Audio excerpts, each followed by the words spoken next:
오늘 아침 우리에게 주신 하나님 말씀은 사도행전 9장 32절로 43절까지 우리 함께 교독하겠습니다. 신약 성경 제가 가지고 있는 성경은 203쪽이 되겠습니다.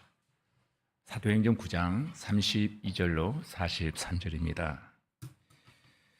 이 시간 우리 함께 교독하는 이 말씀을 통해서 오늘 아침도 우리에게 들려주시길 원하시는 세미하신 우리 주의 음성이 여러분 모두의 귓전에 들려지기를 주님의 이름으로 축원합니다.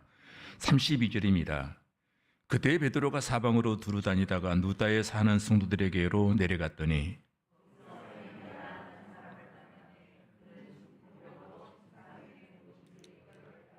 베드로가 이르되 에니야야 예수 그리스도께서 너를 낫게 하시니 일어나 내 자리를 정돈하라 한데 곧 일어나니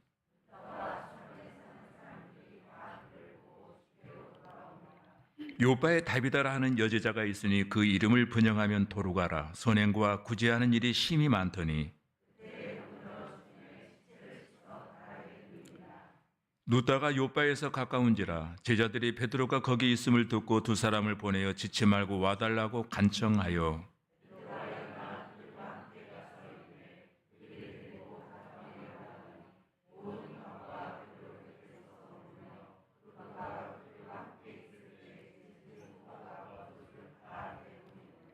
베드로가 사람들을 다 내보내고 무릎을 꿇고 기도하고 돌이켜 시체를 향하여 이르되 다비다야 일어나라 하니 그가 눈을 떠 베드로를 보고 일어나 앉는지라.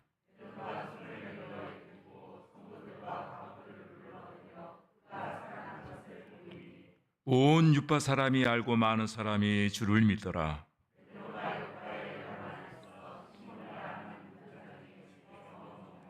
아멘.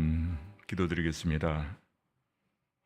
좋으신 아버지 하나님, 마음과 뜻과 힘 다하여 살아계신 우리 아버지 하나님을 찬양하며 경배하며 섬기기를 원합니다.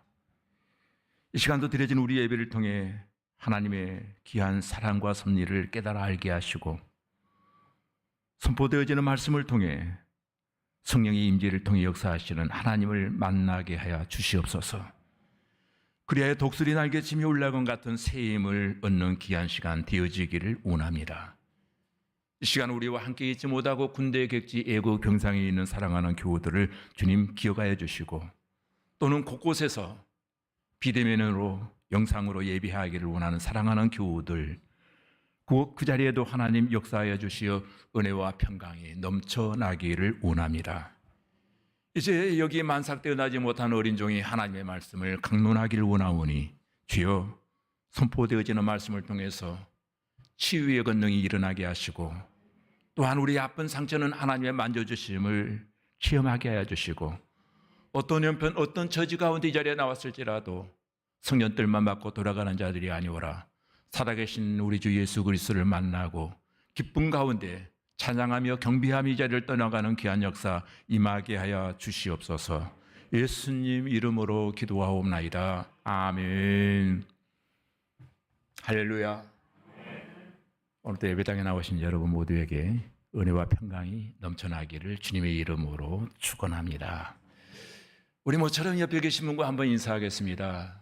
멋지십니다. 예쁘십니다. 여러분 멋지세요. 정말로 예쁘세요. 이런 소리를 머리털 나고 처음 들으신 분도 없지 않아 있겠지만 오늘 예배하시는 여러분 모두의 모습이 하나님 보시기에 심히도 예쁘고 심히도 멋지신 분들이 함께 예배를 드릴 수 있어서 진심으로 감사를 드립니다. 여러분, 우리가 성경을 한마디로 정의한다면 쉬운 일은 아니지만 저는 그렇게 정의하고 싶습니다. 신구약 성경 66권에 한 문장으로 요약한다면 하나님의 일하심을 드러내는 계시의 책이다. 이렇게 정의를 내리고 싶습니다. 그럴듯하지 않습니까, 여러분? 성경 전체 창세기 1장 1절 태초에 하나님의 천지를 창조하시느라부터 요한계시록 22장 마지막 절까지 보면은 하나님의 일하심이 드러나고 있거든요. 이 단어를 조금 쉬운 말로 바꿔본다면 하나님의 열심이라는 단어로 또 바꿔보고 싶습니다. 오늘 이 말씀을 청정하실 때 여러분 일하시는 하나님의 열심을 발견하는 귀한 시간이 되어지기를 주님의 이름으로 축원합니다. 물론 성경을 읽다 보면 인간의 반응이 나옵니다. 그런데 인간의 반응이라고 하는 게 대부분이 어떻습니까? 인간의 반응은 하나님의 뜻과는 정반대로 향하고 있다는 것입니다. 그런데 우리는 늘 생각하기를 하나님께서 우리에게 성경을 주신 것은 하나님의 뜻을 이뤄내라고 성경을 주셨다. 맞는 것 같죠? 성경을 해석함에 있어서 우리는 자기중심적으로 성경을 해석하고 있다는 겁니다. 여러분 어떻습니까? 자기의 가치관에 의해서 성경을 조명하고 자기의 경험에 의해서 성경을 풀이하려고 하는 성향들이 우리에게 있다는 겁니다. 그런데 이러한 성경 해석 방법은 성경을 올바르게 이해하지 못한 유대인들이 이미 오랜 시간 동안 해왔던 성경 해석 방법이었습니다. 그렇게 해석하는 데는 이런 사고가 있었습니다. 우리는 하나님께로부터 특별히 선택받은 민족이다. 선택받았기에 하나님이 우리에게 율법을 우리에게 주셨고 율법을 주신 목적은 하나님께서 우리에게 잘 지키라고 주신 것이다. 율법의 목적을 잘못 이해한 것입니다. 많이 혼돈이 오시는 분들도 있을 것입니다. 율법의 목적, 성경의 목적을 잘못 이해한 결과 여러분 그 결과는 어떤 일이 일어났습니까? 하나님의 아들 예수 그리스도가 인카네이션, 인간의 옷을 입고 이 땅에 오셨을 때 성경을 바로 해석하지 못한 유대인들과 서기관들과 바리새인들은 예수 그리스도 하나님의 아들을 죽입니다. 이것을 통해서 그들의 성경을 얼마나 잘못 해석했고 하나님의 목적이 무엇인가를 그들은 구속사적인 입장에서 바라본 것이 아니고 문자적 해석에 의해서 성경을 이해하려고 했던 것입니다. 그 후에 유대인들은 하나님의 진노하심을 받아서 히틀러라고 하는 시대의 괴물에 의해서 600만 명이 희생되었고 그 후에 그들은 나라 없이 2000년 동안 방황하는 디아스포라가 되어지고 말았습니다. 물론 하나님의 은혜로 1948년 5월 14일 날 이스라엘이 건국되기까지 그들은 나라 없는 민족이 되어서 세계 방방곡곡을 유리해야만 하는 신세가 되어지고 말았던 것입니다. 여러분 이 땅에 보면은 수많은 책들이 존재합니다. 그 책들을 한마디로 정의한다면은 바로 인간의 이야기입니다. 인간들을 위한 이야기가 인간이 중심이 된 이야기들이 기록되어 있습니다. 우리가 인문학을 말하고 철학, 사상을 말하고 초월적인 것을 다룬다 할지라도 결국 이 땅에 존재하는 모든 책들은 인간을 위한 휴머니즘의 절대 강화를 논하고 있는 책들입니다. 읽어보면 인간의 가능성을 말합니다. 인간의 힘을 합하여 우리가 제대로 된 세상을 한번 우리의 힘으로 만들어보자라고 하는 것이 바로 지상에 존재하는 책들의 목적입니다. 지식과 공부를 통해서 인간의 바벨탑을 한번 세워보자는 것이지요. 이러한 사고방식이 이미 우리 안에 있기에 성경을 볼 때 접근 방법이 휴머니즘의 사상과 가르침에 의해서 성경을 보려고 한다는 것입니다. 그러다 보니 성경에 일어난 어떤 사건을 하나 보게 되면 어떻습니까? 바로 그겁니다. 하나님의 일하심을 보기보다는 인간이 어떻게 하였나를 먼저 보게 되더라는 거예요. 인간의 반응에 우리의 초점이 맞춰져 있습니다. 말로는 하나님의 은혜이고 하나님의 절대 주권을 말하고 있지만 궁극적인 관심사가 내가 어떻게 함으로 힘을 얻을 수 있는가? 내가 어떻게 하면 신앙을 통해서 내가 더 높아지고 내가 원하는 것을 쟁취할 수 있는가? 휴머니즘. 인간 중심적 사고로 성경을 접근하기 시작한다는 겁니다. 그러나 오늘 이 자리에 나오신 여러분들은 신약을 읽든 구약을 읽든 항상 성경 읽음을 통해서 십자가에 못 박히신 예수 그리스도를 발견하실 수 있기를 주님의 이름으로 축원합니다. 성경의 핵심 키워드는 십자가 아닙니까? 구약 성경을 일컬어 영어로 올드 테스터먼트라고 말합니다. 옛 언약, 옛 약속이죠. 신약 성경을 가리켜서 뉴 테스터먼트, 구약의 약속들이 이루어진 새 약속, 이루어진 약속을 말하고 있잖아요. 그 약속의 핵심 키워드는 예수 그리스도이십니다. 메시아 예수 그리스도를 보내실 것을 구약은 끊임없이 얘기했고, 구약의 약속대로 NT, 뉴 테스터먼트, 신약 시대에는 예수 그리스도가 오셨다입니다. 예수 그리스도가 오심으로 말미암아 신약 교회는 성령으로 충만함을 덧입기 시작합니다. 그래서 우리가 지금 사도행전을 아침마다 강의하는 가운데 있는데, 사도행전에 나타난 그리스도인들의 두 가지 특징이 있습니다. 그 특징이 뭡니까? 사도행전을 읽다 보면은 성령 충만이라고 하는 단어가 계속 강조되어지고 있습니다. 오늘 또 비몽사몽간의 자리에 나오셨을지라도 여러분 모두가 성령으로 충만함을 덧입는 귀한 시간 되어지기를 원합니다. 그리고 두 번째는 복음 전파입니다. 성령의 충만함을 덧입었던 초대의 교인들이 가는 곳마다 예수는 그리스도라고 전파하기 시작하더라는 겁니다. 그들은 늘 성령으로 충만했습니다. 그들의 디아스포라가 되어 흩어질 때마다 복음이 확장되어가는 놀라운 역사가 일어났습니다. 오늘 본문 32절의 초도가 뭐라고 시작되어지고 있습니까? 사방으로 두루 다녔다라고 말하고 있습니다. 동서남북으로 흩어졌다는 거예요. 한 곳에만 머물러 있는 것이 아니라 그들은 순회하며 이 복음을 증거했던 것입니다. 사방으로 두루 다녔습니다. 그랬더니 복음이 동서남북으로 확장되어져 가더라는 것입니다. 복음의 범위가 날로 확장되어 가는 겁니다. 바라기는 여러분의 사는 날 동안 어디에 머무르고 어떤 장소에서 일한다 할지라도 여러분으로 인한 이 복음이 날마다 확장되어져 가는 귀한 역사가 임하여지기를 주님의 이름으로 축복합니다. 여러분 마음속에서부터 복음의 확장이 이루어져야 될 줄로 믿습니다. 내 가족만 전도의 대상자로 여러분 삼지 마시고, 내가 만난 이웃, 내가 만난 친지와 일가, 동료들, 하나님 이때를 위해서 나를 보내신 것은 아닌가? 단순히 웃고 즐기는 만남 관계, 화목과 평안을 위한 관계가 아니라 복음을 증거하라고 하는 의미에서 나를 보내신 것은 아닌가? 한번 여러분 곰곰이 생각해 보시기 바랍니다. 오늘 본문에 보니까 룻다와 욥바에 일어난 변화의 사건을 지금 우리에게 말해주고 있습니다. 룻다에서도 욥바에서도 주님의 일하심이 나타나는데 하나님의 열심이 얼마나 대단하고 앞서가는가를 우리는 여기서 보게 되어질 것입니다.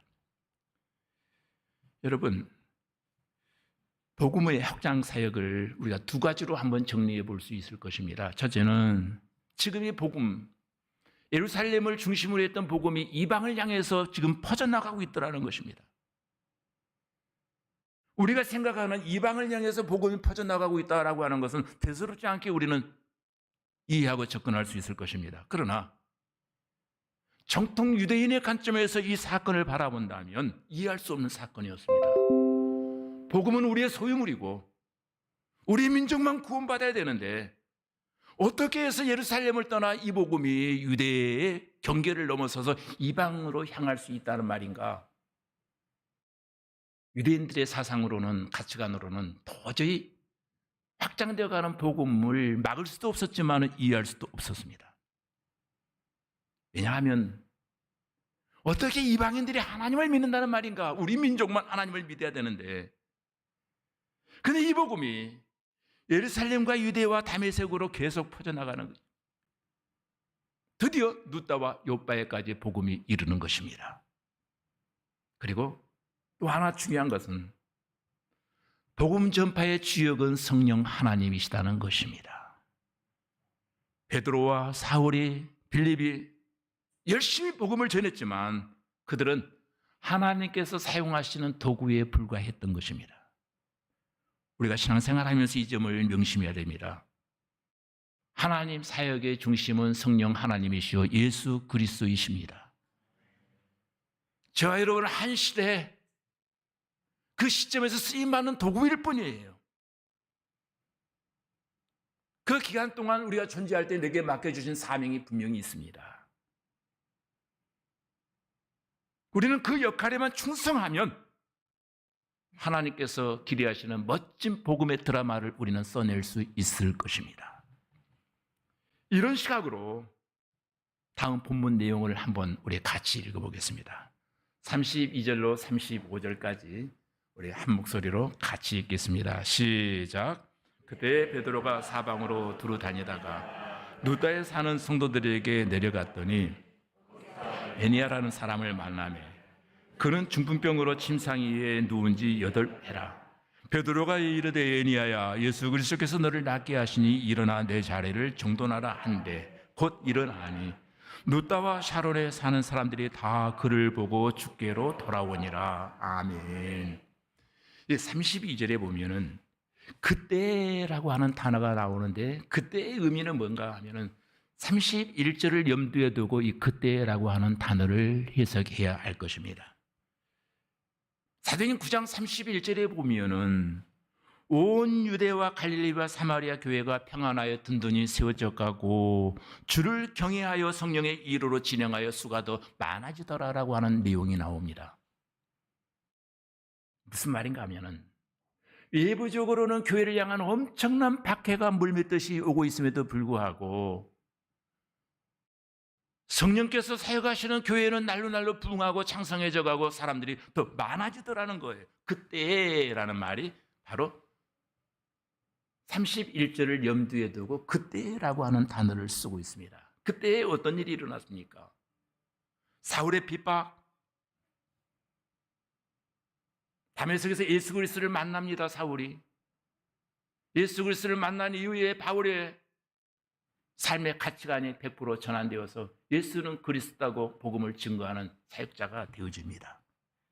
바로 예수 그리스도 때문에 죽임을 당하고 많은 교회가 박해를 받을 때에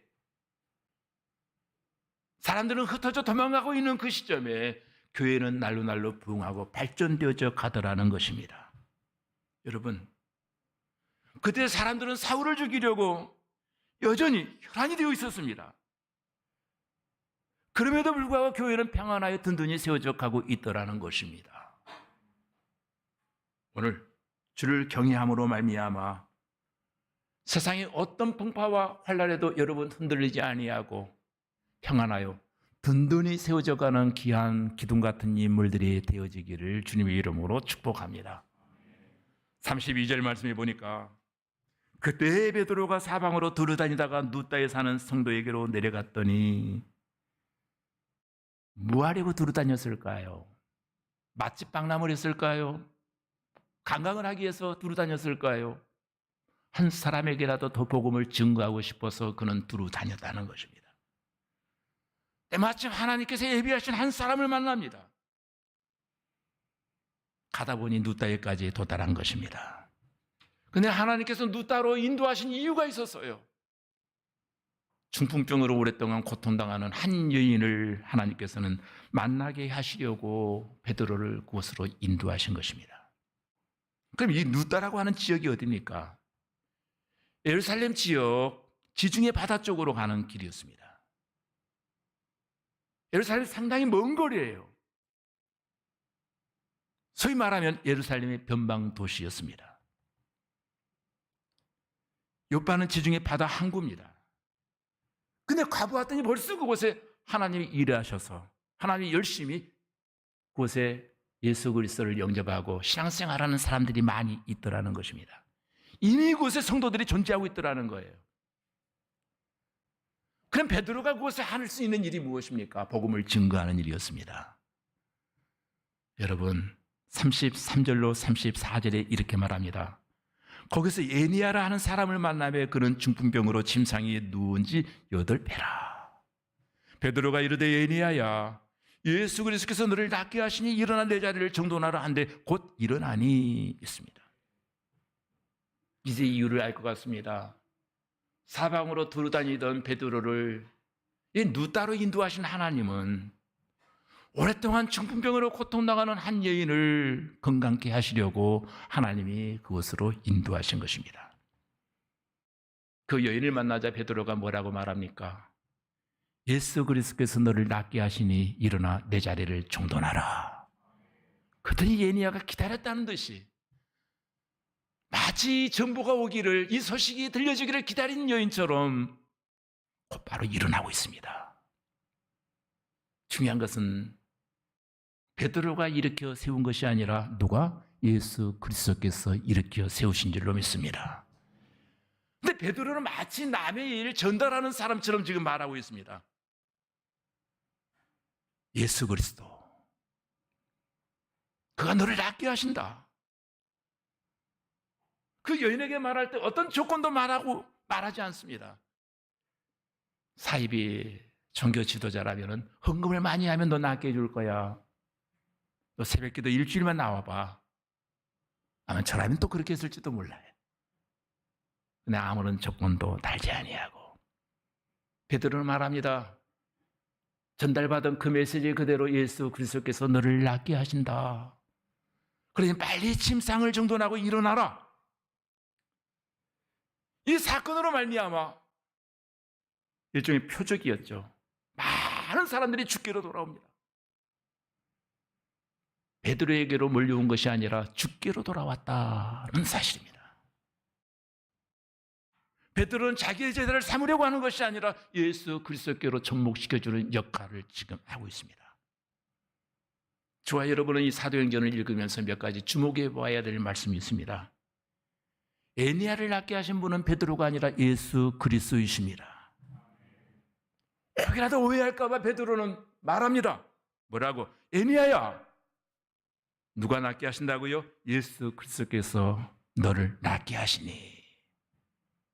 자기가 아니라는 거예요.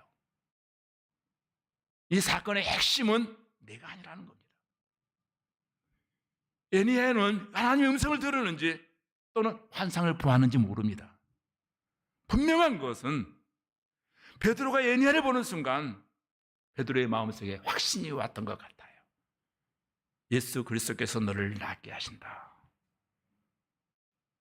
저 같으면 확신이 없어서 어쩌면 낫게 하실 줄 몰라요 라고 했을지도 몰라요. 확신이 있습니다. 예수 그리스도께서 너를 낫게 하신다. 선포합니다. 이거 캐리그마입니다. 선포되어지는 메시지가 에니야에게 전달되어지고 있다는 겁니다. 여러분, 우리가 신앙생활 할 때 바로 이런 점이 필요한 것 같습니다. 기도하는 가운데 말씀을 들을 때 내 마음에 확신이 오면 그 말씀 앞에 우리는 순종하고 행동해야 할 줄로 믿습니다. 베드로가 말합니다. 일어나 내 자리를 정돈하라 명령합니다. 이것이 믿음입니다. 참 믿음은 성경에 기록되어진 대로 선포하는 거예요. 그 말에다 내 생각을 양념으로 뿌린다면 그것은 가짜 복음이 되어지고 말 것입니다. 세 번째 중요한 것은 베드로의 이 말씀을 듣고 8년 동안 고통당하던 여인 에니야가 곧바로 일어났다는 것입니다. 에니야가 일어난 장면을 보면 예수님이 행하신 기적이 생각납니다. 요한복음 5장에 보면 베세다 연못에서 일어난 사건 있잖아요. 38년 동안 중풍병으로 고통당하는 한 사람을 예수 그리스도께서 만나시면서 일어나 내 자리를 들고 가라 했을 때 이 사람이 일어나서 자리를 톡톡 털고 일어나 걸어가는 장면이 요한복음 5장 9절에 나옵니다. 여러분, 베드로는 지금 주님의 말씀 앞에 순종하고 있습니다. 베드로가 주인공이 아니에요. 자기 이름으로 일을 행하는 것도 아니었습니다. 예수님의 이름으로 그는 큰 기사와 표적을 행하고 있는 것입니다. 그러니 여기에는 자기 이름이 드러날 여분의 공백이 없습니다. 오직 예수 그리스도만이 강조되어지고 있다는 겁니다. 자, 이 사건으로 인해서 35절에 보니까 뭐라고 말합니까? 한번 같이 읽을까요? 시작. 다 그를 보고 주께로 돌아오니라. 아멘. 누따는 물론이요, 사론 평지에까지 소문이 퍼져서 주님께로 돌아오는 사람들이 많아지더라는 것입니다. 자, 이제 요바라고 하는 장소로 우리의 시선을 한번 옮겨 보십시다. 요바에 갔더니 도루가라고 하는 여인이 살고 있었어요. 근데 요바 하면 여러분 생각나는 장소가 있죠. 요바 모르시겠습니까, 여러분? 요나라고 하는 선지자가 있었는데 어느 날 하나님의 명령을 받고 어디로 도망갔지요? 요바로 도망갔던 그 도시 항구가 바로 요바예요. 오빠가 아닙니다. 요바입니다. 여러분, 이 요바라고 하는 도시에 도루가가 살고 있는데 36절에 보니까 뭐라고 말합니까? 요바에 다비다라 하는 여제자가 있으니 그 이름을 번역하면 도루가라. 이 여인에게 특징이 하나 있는데 선행과 구제하는 일이 심히 많더니라고 그 여인의 공적을 여기에 달고 있습니다. 근데 이 여인이 어느 날 37절에 보니까 병들어 죽게 되었다는 거예요. 여러분, 병들어 죽게 되면 빨리 장의사에 연락하고 수의를 입히고 관 속에 넣어야 되는 것이 전통 아닙니까? 그런데 이 요바에 살고 있는 사람들이 이상한 일을 합니다. 정말 이상한 일이 일어났습니다. 아니, 어쩌면 이것은 평범한 사실이 아닙니다. 세상의 모든 사람은, 평범한 사실은 모든 사람은 죽는다는 것입니다. 세상의 모든 사람은 너도 죽고 나도 죽고 모두가 죽습니다. 착한 사람도 죽고 악한 사람도 죽고 다 죽습니다. 배운 사람도 죽고 배우지 못한 사람도 죽습니다. 중요한 것은 예수 그리스도를 나의 구주 나의 하나님으로 영접한 사람도 죽고 영접하지 못한 사람도 다 죽습니다. 이것은 부인할 수 없는 진리입니다. 근데 본문에 보니까 그 훌륭한 도루가도 병들어 죽게 되었다는 거예요. 도루가의 죽음이라고 하는 단어를 통해서 우리에게 주고자 하는 메시지가 뭘까요? 아주 평범한 진리를 우리에게 여쭈고 있습니다. 이 죽음이라고 하는 단어는 지상에 존재하는 모든 사람들에게 한 번씩 공평하게 찾아온다는 것입니다. 그렇다면 오늘 죄송합니다만은 여러분 듣고 싶지 않은 단어일지 모르지만 저는 여러분에게 이런 질문으로 도전해 보고 싶습니다. 여러분은 죽음이 준비되어 있습니까?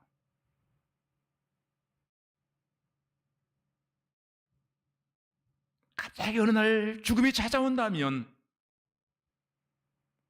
여러분 그 죽음 앞에 어떤 행동을 취하시렵니까? 아니, 저와 여러분이 오늘 죽는다면 여러분 어떻게 하시겠습니까? 하나님 앞에서 죽음을 날마다 준비할 수 있는 저와 여러분들이 되시기를 바랍니다. 준비되지 아니하면 하나님이 다시 보내시더라고요. 누구라고 말할 수 없는데 준비한 다음에 오라고 보내시더라고요. 죽음을 어떻게 마느냐가 그 인생을 결정합니다. 여러분 죽음 앞에 날마다 승리하는 참다운 신앙인들이 다 되어지기를 주님의 이름으로 축복합니다. 저는 이 본문 37절을 읽다가 정말 신기한 문장 하나를 발견했습니다. 그 문장이 뭡니까? 시체를 씻어 다락에 누이니라. 시체를 씻었으면 관 속에 넣어야 되잖아요. 근데 왜 다락에 누웠을까? 사람이 죽으면 염을 하거든요. 염을 한 다음에 수의를 입히고, 근데 장례 절차를 진행해야 되는데 예수 그리스도를 잘 믿던 선행과 구제가 남달랐던 도루가가 죽었는데 사람들이 와서 그 시체를 깨끗이 씻겨서 다락에 눕혀놓는 것이었습니다. 이 말의 의미가 뭘까요? 거기에 모인 모든 사람들의 장례식을 보류하겠다는 겁니다. 아직 죽은 것을 인정할 수 없다는 겁니다. 아니, 우리는 아직 헤어질 준비가 안 되었다는 거예요. 이대로는 그 사랑하는 그 여인을 보낼 수 없다는 것입니다. 준비가 안 됐다는 거예요. 그래서 시체를 씻어 다락에 누이고 38절에 어떤 일이 합니까? 조금 전에 누따의 소문을 들었던 것 같아요. 누따에 있는 다 죽어가는 여인 에니야가 살아났다라고 하는 소문을 듣고 누따에 가면 베드로가 있지. 그 사도를 빨리 초청해 오자. 그래서 아마도 행동이 민첩한 한 사람을 선택해서 누따로 보냅니다. 근데 누따에서 요바가의 거리는 약 18km의 거리가 되어집니다. 제가 군대에 있을 때 10km 군장 구보를 해보니까 10km를 다녀오는데 왕복 20km죠. 약 2시간 걸리더라고요. 아무리 빨리 와도 군장 다 메고 말입니다. 그러면 비무장으로 쉬지 않고 이 18km를 빨리 간다 할지라도 약 3시간은 걸렸을 거예요. 그럼 왕복 6시간은 도합될 것이라는 계산이 나왔습니다. 6시간 이후의 사건이 또 이렇게 전개되어집니다. 누따에 있던 베드로가 요바에 다비다라고 하는 여제자가 죽었다고 하는 소식을 듣고 빨리 옵니다. 장례를 치르기 위해서 온 것입니까? 궁금해서 온 것입니까? 39절을 우리 한번 읽어보십시다. 이상한 현상이 벌어지고 있죠. 시작. 방에 올라가니 모든 과부가 베드로 곁에 서서 울며 도로가가 그들과 함께 있을 때 그가 겉옷을 내보이거늘. 아멘. 참으로 이상한 일이 일어나고 있었습니다. 도루가의 죽음 앞에 도루가의 도움을 받았던 과부들이 울고 있었습니다. 그리고 죄송스러운 말씀입니다마는 그 여인이 만들어주었던 속옷과 겉옷을 바라보며 안타까워하고 있더라는 것입니다. 교회 여러분, 여러분이 어느 날 준비되지 아니한 상태 속에서 하나님의 부르심을 받는다면 이 좋은 세상을 떠나게 되는 날 여러분을 위해서 울어줄 사람은 과연 몇 명이나 되시는지요? 이 여인의 죽음을 바라보며 많은 사람들이 웁니다. 이분은 더 사셔야 되는데, 정말로 훌륭한 분이었는데, 이분의 영향 때문에 오늘 우리가 있게 되었는데, 과연 여러분의 죽음 앞에 울어줄 사람은 몇 명이나 되는지요? 제가 좋아하는 시인 가운데 영국 시인 로버트 브라우닝이라고 하는 시인이 있습니다. 이 시인은 봄의 노래라고 하는 시로 굉장히 유명하죠. 종달새 노래하고 아주랑에 춤을 추고 달팽이 꼬불꼬불 움직이는 재밌는 시가 있어요. 이 로버트 브라우닝이 지은 시 가운데 제가 좋아하는 시 가운데 바로 그 부분입니다. 내가 태어나는 날 모든 사람이 웃었고 내가 죽는 날 모든 사람이 울기를 원하노라. 신실한 크리스찬이었습니다. 아이가 태어났을 때 많은 사람들이 기뻐하며 아이고 예쁘다 우리 장군 같네 공주 같네 하면서 사람들이 좋아했습니다. 그렇게 살던 내가 어느 날 떠날 때 사람들이 아까운 사람 가셨다라고 많은 사람이 울기를 나는 원하노라. 바른 생애를 살고 싶다는 그런 바람이 로버트 브라우닝의 시에 담겨져 있었습니다. 근데 이 도루가의 죽음을 보면서 많은 사람이 울고 있더라는 거예요. 그럼 이 사람은 인생을 잘 산 겁니까? 못 산 겁니까? 판단은 현명하신 여러분이 한번 해보시기 바랍니다. 도대체 어떤 생애를 살았을까요? 사람들이 겉옷과 속옷을 보여주면서 울고 있더라는 거예요. 이 장면을 바라본 베드로는 감격을 합니다. 도대체 이 여인의 생애가 어떤 생애였기에 저 많은 과부들이 울고 있단 말인가? 베드로는 갑자기 기도하고 싶어집니다. 내가 할 일이 있다면 기도해야지. 그래서 그는 40절 말씀해 보니까 재미있는 문장이 하나 나옵니다. 베드로가 사람을 다 내보내고 무릎을 꿇고 기도하고 그 다음 돌이켜 무슨 말이? 돌이켜 시체를 향하여 이르되 다윗아야 일어나라 하니 그가 눈을 떠 베드로를 보고 일어나 앉는지라. 베드로가 갑자기 다락방에 모여있는 모든 과부들을 다 밖으로 내보냈습니다. 그러니 다락방에 누가 남았나요? 죽은 도로가와 살아있는 베드로만 남았습니다. 그 상황에서 베드로가 무릎을 꿇고 기도합니다. 여러분, 베드로가 기도하는데 보세요. 도르가를 보고 기도합니까? 도르가 등 뒤에서 기도하고 있습니까? 그 단어를 염두에 두고 읽어보라고 제가 돌이켜라고 하는 단어를 강조했습니다. 돌이켜라고 하는 말을 보면 답이 나옵니다. 베드로는 지금 도르가가 여기 있다면 등을 이렇게 돌이켜 이렇게 하고 하나님만 바라보고 기도했다는 거예요. 등을 돌리고 기도했다는 거예요. 보통 제가 신방과 기도하면은 어때요? 당사자의 손을 잡고 머리에 손을 얹는다든가 아니면 장례식을 치를 때 그 사람의 손을 잡고 기도하잖아요. 그런데 베드로는 등을 돌이켜 기도했다. 주에는 시신을 보지 않았다는 거예요. 등 뒤에 시신을 두고 하나님께 전심전력하여 기도하기 시작합니다. 철저하게 그 여인이 살아나기를 원하는 마음으로 하나님께 매달렸다는 겁니다. 얼마간의 시간이 흘렀는지 모릅니다. 기도를 마친 후에 베드로가 돌이켜 이제 돌아서서 도르가의 이름을 부르며 일어나라고 명령합니다. 다윗아야 일어나라. 벌떡 일어납니다. 눈을 뜹니다. 놀라운 장면 아닙니까? 여러분, 혹자는 말하기는 베드로에게 남다른 능력이 있어서 이 여인이 살아났을까 생각할 수 있습니다. 그러나 이건 베드로의 능력으로 살아난 것이 아니라 예수 그리스도의 능력으로 살아난 줄로 믿습니다.